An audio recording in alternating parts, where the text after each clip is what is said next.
আপনাদের সকলকে প্রীতি ও শুভেচ্ছা। আশা করি আপনারা ভালো আছেন। আমি এই সময় আপনাদের মাঝে উপস্থিত হয়েছি। আপনাদের মাঝে প্রভুর বাক্য পাঠ করব এবং সেটা নিয়ে কিছু আলোচনা করব। আমি এই সময় পবিত্র বাইবেল থেকে একটি অংশ পাঠ করতে চাই, আর সেটা হলো লোকলিখিত সুসমাচার 18 অধ্যায় 1 থেকে 8 পদ আমি পাঠ করব। আমি পাঠ করি। আর তিনি তাহাদিগকে এই ভাবের একটি দৃষ্টান্ত কহিলেন যে তাহাদের সর্বদাই প্রার্থনা করা উচিত, নিরুৎসাহ হওয়া উচিত নয়। তিনি বলিলেন, কোনো এক নগরে এক বিচারকর্তা ছিল। সে ঈশ্বরকে ভয় করিত না, মনুষ্যকেও মানিত না। আর সেই নগরে এক বিধবা ছিল।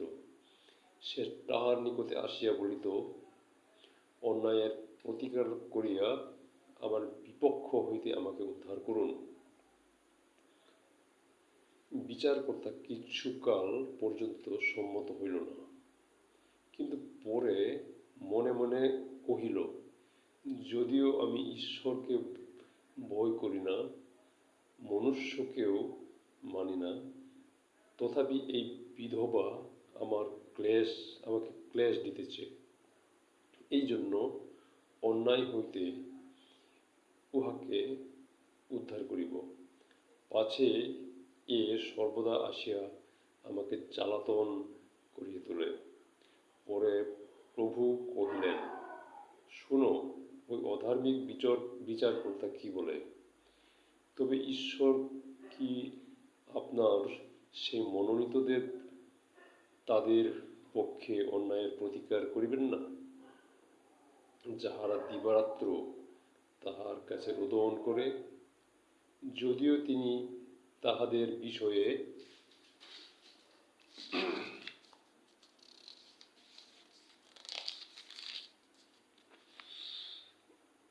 দীর্ঘ সহিষ্ণু।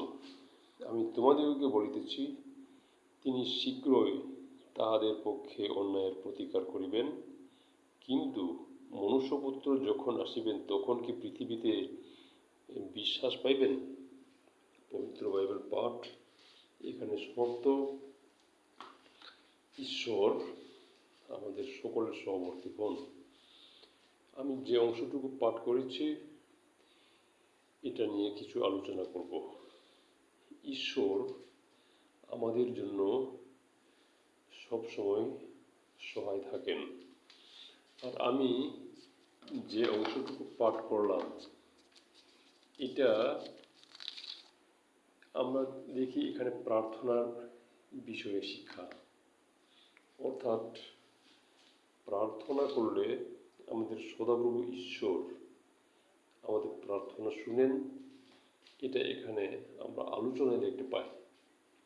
আমরা এখানে দেখতে পাই এক লোক ছিল, সে ঈশ্বরকে ভয় করিত না এবং কোনো মানুষকেও ভয় করিত না, ঈশ্বরকেও মানত না, কোনো মানুষকেও ভয় করত না। সে একজন বিচারকর্তা, শাসনকর্তা, মানে সে স্বেচ্ছাচারীভাবে সে ক্ষমতাবান ছিল। সে তার ইচ্ছা অনুসারে জীবনযাপন করত। এক বৃদ্ধা মহিলা তার কাছে প্রতিদিন আসত এবং তাকে বলতো তার বিপক্ষদের অত্যাচার থেকে তাকে যেন রক্ষা করে এবং তার সুবিচার প্রতিষ্ঠা করে দেয়। কিন্তু বেশ কিছুকাল যাবৎ সেই বিচারকর্তা তার কথায় কর্ণপাত করে নাই, তার কথা শুনে নাই। সে নীরবেই থাকত এবং পরবর্তীতে সেই লোকটা করল কি, চিন্তা করল আমি যদিও ঈশ্বরকে ভয় না করি এবং মনুষ্যদেরকে আমি ভয় না করি, তথাপি এই বৃদ্ধ মহিলা আমার কাছে প্রতিদিন এসে সে তার সুবিচার কামনা করছে। আসলে আমি এই বৃদ্ধ মহিলার একটা সুবিচার প্রতিষ্ঠা করব, কারণ এটা না করলে এই মহিলা আমাকে বারবার প্রতিদিন জ্বালাতন করবে। তাই সে সিদ্ধান্ত নিল যে এই লোকটার সুবিচার প্রতিষ্ঠা করে দেবে এবং সে সে তার সুবিচার প্রতিষ্ঠা করার জন্য সিদ্ধান্ত নিল। পরবর্তীতে প্রভু যীশু খ্রিস্ট বললেন, দেখো সেই অধার্মিক লোক, অধার্মিক বিচারকর্তা কি বলে।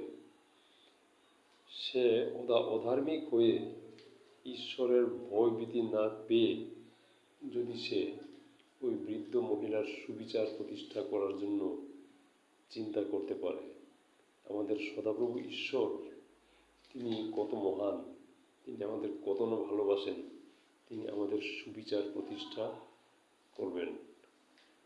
সুতরাং ঈশ্বর আমাদের মহান ঈশ্বর, তিনি আমাদের চিন্তা করেন, আমাদের ভালো চিন্তা করেন, তিনি আমাদের ঈশ্বর হয়ে থাকেন এবং তিনি আমাদের কথা চিন্তা করবেন। তিনি মহান ব্যক্তি, তার দ্বারা আমাদের সবসময় মঙ্গল প্রতিষ্ঠিত হবে। সুতরাং প্রভু যীশু খ্রিস্ট বলছেন, ঈশ্বর আমাদের সবসময় চিন্তা করেন, তা আমাদের প্রার্থনা করা উচিত। আমাদের প্রার্থনা ঈশ্বরের কাছে বারবার প্রার্থনা করলে তিনি আমাদের প্রার্থনা শুনবেন।